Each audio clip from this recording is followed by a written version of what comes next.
नमस्कार साथियों, मैं प्रवीण आज फिर से अपनी इस वीडियो क्लास में आपका स्वागत करता हूं। हम संधि पढ़ रहे थे, शब्द निर्माण की युक्तियां पढ़ रहे थे और उसमें हमने बताया था कि संधि, समास, उपसर्ग और प्रत्यय ये शब्द निर्माण की युक्तियां हैं और उसमें हम संधि पढ़ते हुए स्वर संधि पढ़ चुके थे। आज हम व्यंजन संधि पढ़ेंगे। स्वर संधि पढ़ते समय हमने स्वर संधि की परिभाषा देते हुए कहा था कि जब दो स्वर आपस में मिलते हैं तो उसे स्वर संधि कहा जाता है। तो व्यंजन संधि में क्या होगा भाई? व्यंजन संधि में भी यही होगा कि जब कोई व्यंजन किसी स्वर अथवा व्यंजन से मिलता है। फिर से सुनिए कि जब कोई व्यंजन किसी स्वर अथवा व्यंजन से मिलता है तो उसे व्यंजन संधि कहते हैं। कोई व्यंजन ये स्वर से मिले अथवा व्यंजन से मिले अथवा और किसी से मिले, मतलब पहले व्यंजन हो उसके बाद कोई भी वर्ण हो, इसको आसानी से कह सकते हैं कि उसके बाद कोई भी वर्ण हो।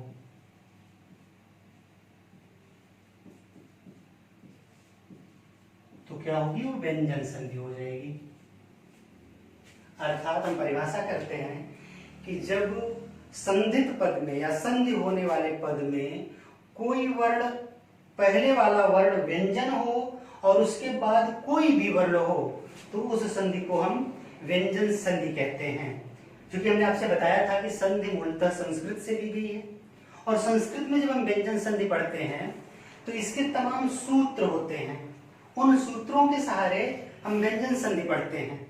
इसीलिए जब संस्कृत में संधि पूछी जाती है आपसे किसी भी परीक्षा में तो कभी कभार कोई संधि देके और क्या दिया जाता है कि इसमें कौन सा सूत्र लगा है वो बताइए, या कौन सी संधि है वो बताइए, उसका संधि विच्छेद कैसे होगा ये बताइए। लेकिन चूंकि सामान्य हिंदी हम पढ़ रहे हैं तो सामान्य हिंदी में संस्कृत के सूत्र नहीं पूछे जाते, और जब संस्कृत के सूत्र नहीं पूछे जाते ना तो एग्जामिनर के पास विकल्प सीमित हो जाता है कि आपसे यह पूछे कि व्यंजन संधि में कौन सी संधि है। क्योंकि उसका नामकरण भी केवल संस्कृत में है, हिंदी में वो नाम नहीं है। नाम तो वही है, नियम वही है, लेकिन चूंकि स्वर मूल है उसके आधार पे नाम हुआ है, सूत्र मूल है, और चूंकि सूत्र हिंदी में पूछे नहीं जाते इसलिए उनकी उपयोगिता कम हो जाती है। इसीलिए जब सामान्य हिंदी का विद्यार्थी व्यंजन संधि पढ़ता है तो केवल उसके एक एक नियम पढ़ लेता है। और आपके एग्जाम में क्या पूछा जाएगा? एग्जाम में अगर संधि करने के लिए पूछा गया तब तो नियम काम आएंगे, नहीं तो आपसे सीधा सीधा पूछा जाता है कौन सी संधि है। और कौन सी संधि में आप मानिए कि स्वर संधि के तो भेद पूछ लिए जाते हैं कि गुण है कि वृद्धि है कि दीर्घ है कि अयाद है कि यण है, लेकिन व्यंजन संधि में केवल और केवल पूछा जाएगा स्वर संधि है कि व्यंजन संधि है कि विसर्ग संधि है, और आप आसानी से पहचान लेंगे कि व्यंजन संधि है। लेकिन जब संधि करने के लिए कहा जाएगा तब व्यंजन संधि के नियमों का ज्ञान होना आपके लिए आवश्यक है। तो इसलिए हम व्यंजन संधि में एक एक नियम का अध्ययन करेंगे।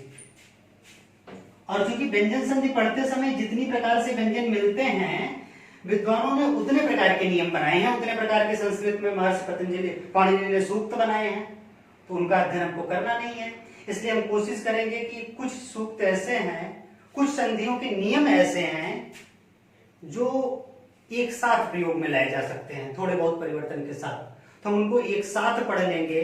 अर्थात जिसको हम कहते हैं कि संक्षिप्त तरीके से ज्यादा पढ़ लेंगे, आपको कम मेहनत में ज्यादा आ जाएगा। तो आइए हम एक एक नियम की तरफ चलते हैं। पहला नियम, व्यंजन संधि का पहला नियम है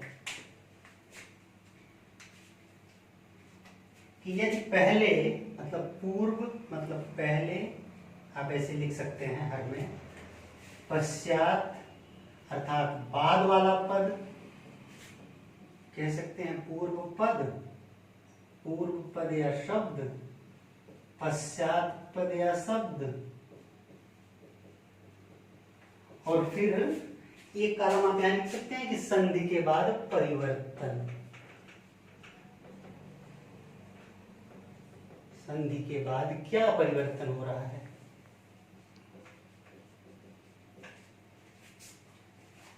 ये पूरी व्यंजन संधि में आप ऐसे ही लिख लेंगे तो आपके लिए और आसान हो जाएगा। अब देखिए क्या होगा।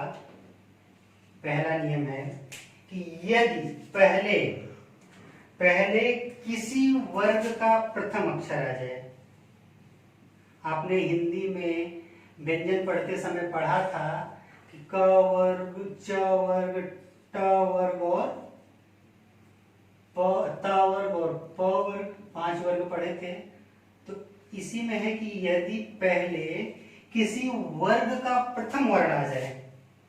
फिर से देखिए, किसी वर्ग का प्रथम वर्ण का मतलब या तो क है या च है या ट है या त अथवा प में से कुछ है, और फिर बाद में उसी किसी भी वर्ग का तीसरा या चौथा वर्ण आए, या तो इन दोनों में से कोई आए, ध्यान दीजिएगा, या फिर अथवा कर दीजिए, अथवा अंतस्थ व्यंजनों में से कोई व्यंजन आ जाए। अंतस्थ व्यंजन क्या होते हैं, आपने पढ़ा था य, व, या, र, ल, व, 4 अंतस्थ व्यंजन होते हैं। अथवा कोई भी स्वर आए। 3 चीजें आप देखिए ध्यान से, क्या क्या, पहले तो किसी वर्ग का पहला अक्षर आए, फिर उसके बाद वो उसी वर्ग का नहीं, किसी भी वर्ग का तीसरा और चौथा वर्ण आ जाए, अथवा अंतस्थ व्यंजनों में से कोई आ जाए। अंतस्थ व्यंजन का मतलब य, र, ल और व में से कोई आ जाए, या र, ल और व में से कोई आ जाए। आपने पढ़ा था कि अंतस्थ व्यंजन कौन है, उनको अंतस्थ क्यों कहा जाता है। या फिर कोई भी स्वर आ जाए, तो क्या हो जाएगा, तो परिवर्तन जो संधि के बाद होगा वह ये होगा कि इसी वर्ग के जो प्रथम वर्ण है ना, वर्ग के प्रथम वर्ण की जगह, वर्ग के प्रथम वर्ण की जगह तीसरा वर्ण हो जाता है, तृतीय वर्ण। बस यही परिवर्तन होगा।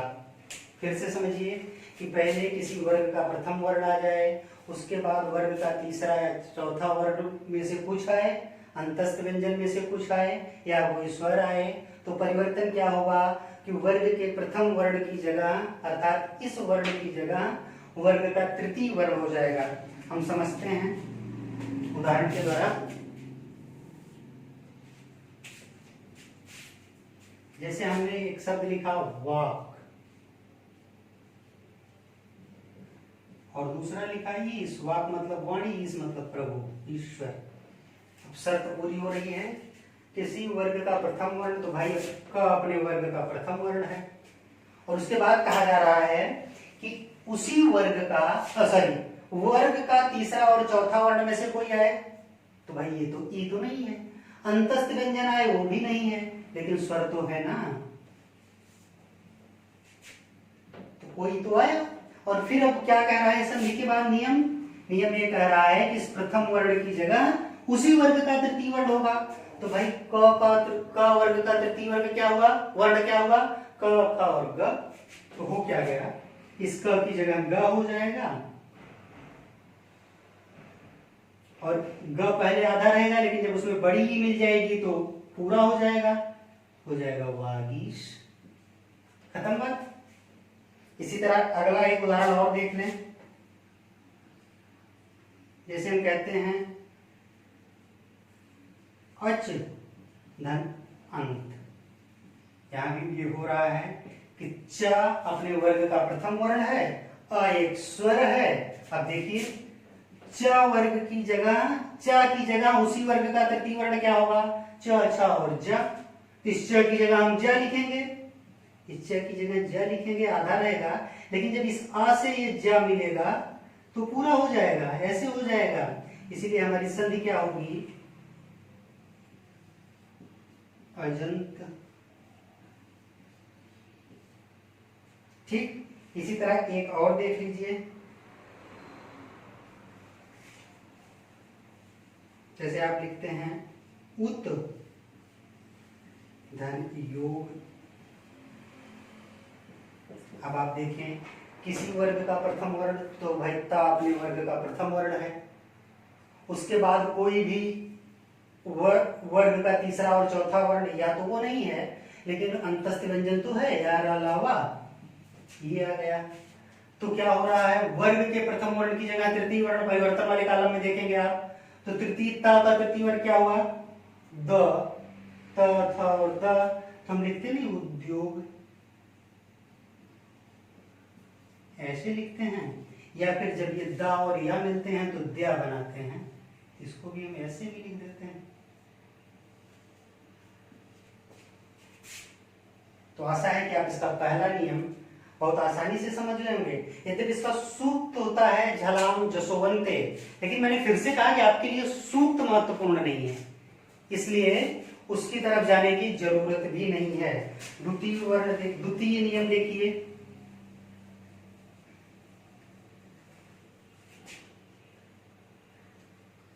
इसका दूसरा नियम आप देखिए। दूसरे नियम में फिर यही बात है कि यदि किसी वर्ग का प्रथम वर्ण है, पहले पूर्व पद या पूर्व शब्द हो, किसी वर्ग का, अच्छा भाई जब मैं पूर्व शब्द कह रहा हूं या पूर्व पद कह रहा हूं, तो उसका मतलब ये नहीं है कि पूरे पद में, उसका मतलब है कि पहले पद का जो आखिरी अक्षर होगा, जैसे अभी हमने लिखा था वाक, तो इसका आखिरी अक्षर, इसी की बात हो रही है। तो किसी वर्ग का प्रथम वर्ण हो, फिर से तो आपने समझा का हो, चा हो, टा हो, ता हो और पा हो, और फिर क्या हो, फिर कोई अनुनासिक वर्ण हो। अनुनासिक वर्ण क्या होता है भाई, हमने आपसे कहा था कि नाक से बोले जाने वाले शब्द को अक्षर, हम आपको जब उच्चारण स्थान पढ़ा रहे थे तो हमने बताया था कि यमंगणना नाम नासिका, ड़ म और ना, इनका उच्चारण नाक से होता है, यही है अनुनासिक वर्ण। इया, इया, ड़, न और म, अर्थात किसी वर्ग का प्रथम वर्ण हो और उसके बाद ये पांचों में से कोई हो तो क्या हो जाएगा, उसी वर्ग का अनुनासिक वर्ण हो जाएगा। अर्थात जो जिस वर्ग का पहला अक्षर है ना, उसी वर्ग का,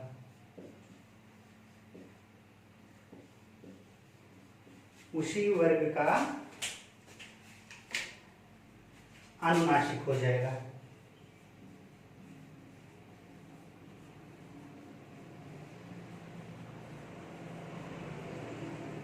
उसी वर्ग का जो अनुनासिक वर्ण होगा वही हो जाएगा।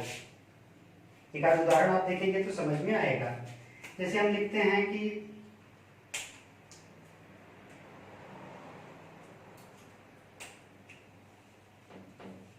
जगत धननाथ, शर्त आप देखिए पूरी कर रहा है कि नहीं आपका उदाहरण, कर रहा है।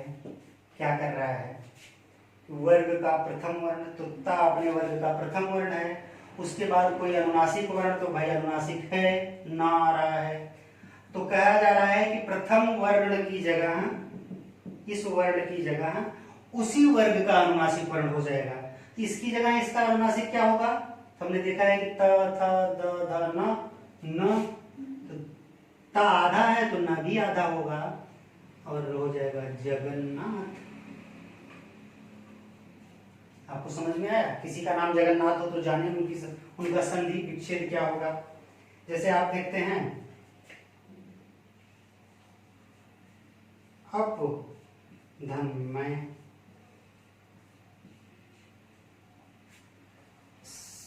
आपके इस नियम की शर्तें तो ये पूरी कर रहा है। प अपने वर्ग का प्रथम वर्ण है, प, फ, ब, भ, म, और उसके बाद म अनुनासिक वर्ण है।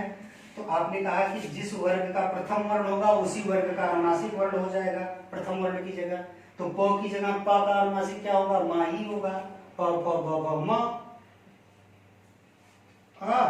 और इस प की जगह म हो गया, हमने बात खत्म। तो अब हम अगले नियम की तरफ बढ़ेंगे। आइए अगला नियम देखते हैं। अब हम अगला नियम देखते हैं, तीसरा नियम क्या है। अच्छा, जो तीसरा नियम है ना, किताबों में विद्वानों ने इसके कई खंड किए हैं, लेकिन उन सबको मैं समाहित करके आपको छोटी सी चीज बता दे रहा हूं, जिससे आपको आसानी से समझ में आ जाए कि देखिए, यदि पहला वर्ण मतलब जो पहला वाला पद है उसका आखिरी अक्षर ता अथवा दा हो, ठीक है, और बाद वाला वर्ण क्या हो, चा या छा में से कुछ हो, पहला ता और दा हो, बाद में चा और छा हो, तो इस जो ता और दा की जगह ना, ये आप यहां लिख लें, ता और दा की जगह संधि के बाद परिवर्तन क्या होगा, तो ता और दा की जगह ही चा हो जाएगा, क्योंकि आधा ता और दा दिख रहा है इसलिए आधा हो जाएगा। फिर देखिए, मतलब चा और छा हो तो चा हो जाएगा, पहले ता और दा, बाद में चा और छा, तो चा हो गया। फिर बाद में फिर देखिए, ये ता और दा ही पहले आएंगे, इसलिए मैंने कहा इसको अलग अलग नियम बनाया गया है, लेकिन हम एक में आपको बता रहे हैं। चा छा के बाद क्या आता है, जा और झ, अगर पहले ता और दा हो, बाद में जा और झा हो, तो इस ता और दा की जगह ज हो जाता है। फिर देखिए कि ता और दा हो, पहले हो, फिर बाद में चा और जा हो, तो इस ता और दा की जगह जा हो जाएगा। फिर अगले देखिए, चा छा जा झा के बाद अगला वर्ण आता है टा, टा ठा आएगा। देखिए, पहले ता और दा हो, बाद में टा या ठा में से कुछ हो, तो संधि के बाद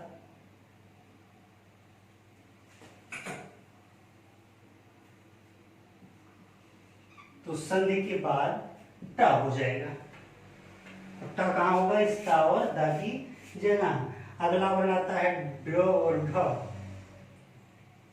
फिर वही बात कि ता और दा पहले हो, उसके बाद ड और ढ में से कुछ हो, तो इस ता और दा की जगह क्या हो जाएगा, ड। ठीक। फिर एक बात और इसमें और बचती है कि यदि पहले ता और दा हो, बाद में ला हो, तो कहां होगा, इस ता और दा की जगह ही परिवर्तन हो रहा है भाई। इन पांचों में, किताबों में 5 अलग अलग नियम दिए गए हैं, लेकिन मैंने एक ही में करके बता दिया कि आप समझ सकें। तो पहले ता और दा हो, बाद में ला हो, तो ला हो जाता है, बात खत्म। इतना सा नियम है, किताबों में 6 नियम है, 5 नियम है, आपने एक नियम में आसानी से पढ़ लिया। इसके एक एक उदाहरण हम देख लेते हैं, बाद में आप इसके ढेर सारे उदाहरण देखेंगे। जैसे आपने कहा कि धन चारण, आपने नियम देखा है कि पहले ता या दा में से कुछ हो तो भाई है, ता तो है, उसके बाद चा या छे में से कुछ हो तो यहाँ चा भी है, तो क्या नियम क्या है, इस ता की जगह चा हो जाएगा। तो भाई सीधी सी बात है कि ये ता आधा है, जिसकी जगह आधा चा हो गया उच्चारण, बात खत्म। जैसे आपने फिर देखा था, एक दा वाला भी हम देख लें, पद धन छेद। फिर नियम लगाइए आप कि च छा बाद में आ रहा है तो बाद में आ गया, ता और दा में से दा पहले आ रहा है, आ गया, तो हम कह रहे हैं कि ता और दा के स्थान पे च हो जाएगा, तो बात खत्म है भाई। हम इस द की जगह च लिखेंगे, पक्षी पक्षी, बात खत्म हो गई। अगले उदाहरण की तरफ आइए, अगला उदाहरण देखते हैं, ता, अगला देखिए, जैसे कि आपने लिखा सप्त धन। आपने पढ़ा है कि यदि पहले ता या दा हो, बाद में जा या झा हो, तो ता और दा के स्थान पे जा हो जाता है। तो यहाँ पहले ता है, इसके स्थान पे जा होगा, बाकी ये ऐसे रहेगा सज्जन। फिर एक दा देख लीजिए, जैसे आपने लिखा विपद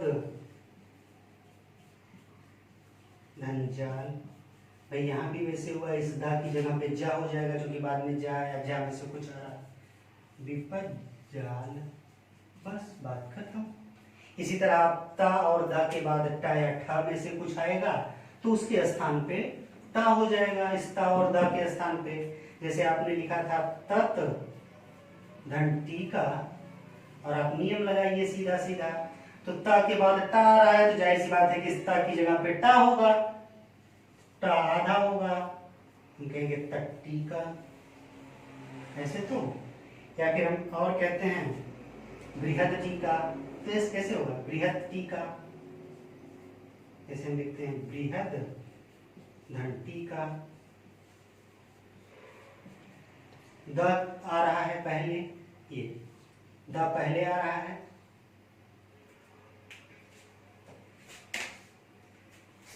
द पहले आया, इस द के बाद ट ठा आया, तो होगा क्या, इस ता या दा की जगह पे टा होगा, इस दा की जगह पे टा होगा, हम लिखेंगे बृहद टीका। ये जो आधा टा है उसको हमने टा के नीचे लगा दिया, सॉरी टीका। ठीक, अगला उदाहरण देख लीजिए आप कि यदि ता और दा के बाद डा ढा आ रहा है तो ड होगा, इसका कैसे होगा, जैसे हम कहते हैं उत धन डयन। भाई ता के बाद डा आ रहा है तो इस ता की जगह पे डा हो जाएगा, आपने नियम पढ़ा है, तो इसको हम कहेंगे उड्डयन, जो नागरिक उड्डयन वाला है, उड्डयन मंत्रालय वाला उड्डयन, वो उड्डयन। फिर अगला हम देखते हैं ता और दा के बाद ला अगर हम लाएंगे तो, जैसे हम कहते हैं तत् धन दीन, होगा क्या भाई, ता के बाद दा के बाद अगर ला आ रहा है तो ता और दा के स्थान पे ला हो रहा है, इस ता की जगह पे ला हो जाएगा तल्लीन। तो ता और दा में आपने देखा कि पहले ता और दा आए, उसके बाद चा छा आए तो च, जा जा झा में से कुछ आए तो जा, टा ठा में से कुछ आए तो ट, ड ड में से कुछ आए तो ड, ल आए तो ल हो जाता है। ता और दा में जो एक परिवर्तन होता है ये है, उसके बाद दो नियम ऐसे हैं जिसमें ता और दा के बाद कोई वर्ण आता है तो दो बार परिवर्तन होता है, उसमें दो वर्ण बदलते हैं, उसको हम अगले वीडियो में पढ़ेंगे। और व्यंजन संधि के जो दो तीन नियम और महत्वपूर्ण बच रहे हैं उसको भी उसी के साथ अध्ययन करेंगे। आज के लिए इतना ही, धन्यवाद।